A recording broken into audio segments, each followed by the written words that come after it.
Lady De-Clutter is the first segment of the second episode of the first season of the Rugrats reboot, and I don't want to spend every episode talking about the differences between the reboot and the original series, but because I've just finished watching all 9 seasons of the original Rugrats series, I do want to mention a couple of small differences, things that I noticed here and there, but I'll get in with that in a moment. This is about a lady called Lady De-Clutter, voiced by Jamil, who comes over to your house and helps you to declutter. Not everything is as straightforward as that with his character, but I won't spoil too much about it. But for me as a minimalist, I just found the whole concept to be delightful. I think we can all do well to declutter our lives. However, the babies are not quite as enthusiastic because they find out that Susie, who is in this episode, lost her doll when this woman came over to declutter. She decluttered Susie's doll as well as, a bunch of other stuff. So the babies think she's coming to take away their toys, and they hide all of the toys.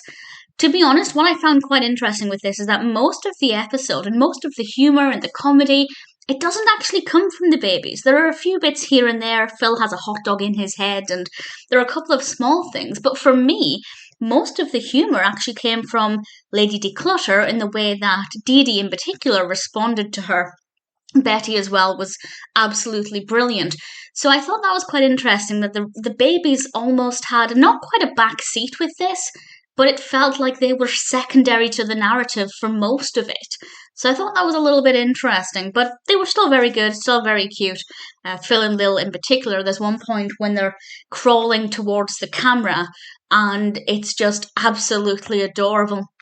So the narrative I really enjoyed. It's quite unpredictable, and I think also quite inspirational as well.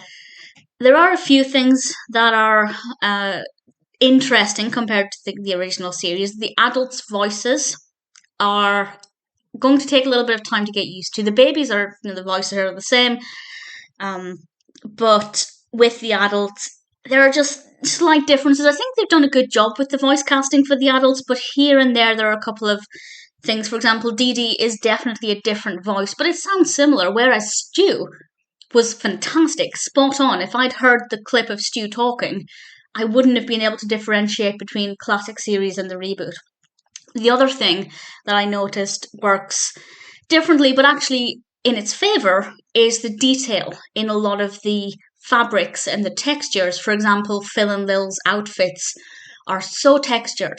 And Chuckie has a Rectar doll, and it looks like it's soft and cuddly, and I think that's something that I'm going to really look forward to with the reboot, of seeing things in more detail and seeming a bit more realistic, which I think could be quite fun. Spike was in this. Spike's smaller than I would have imagined him to be, so that was an interesting choice. But generally, I feel like it's going to be very easy to get used to the reboot, and I'm keen to see what other stories they explore.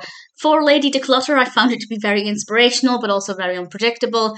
The babies did seem to almost have a back seat in the development of the narrative. Usually they're the ones who drive the narrative forward, but apart from something Tommy did at the end, the narrative could have continued without the babies even being in it. So it was quite an interesting narrative in that regard, whereas in the original series, I think pretty much every narrative depended on the baby's actions and would revolve around whatever they did.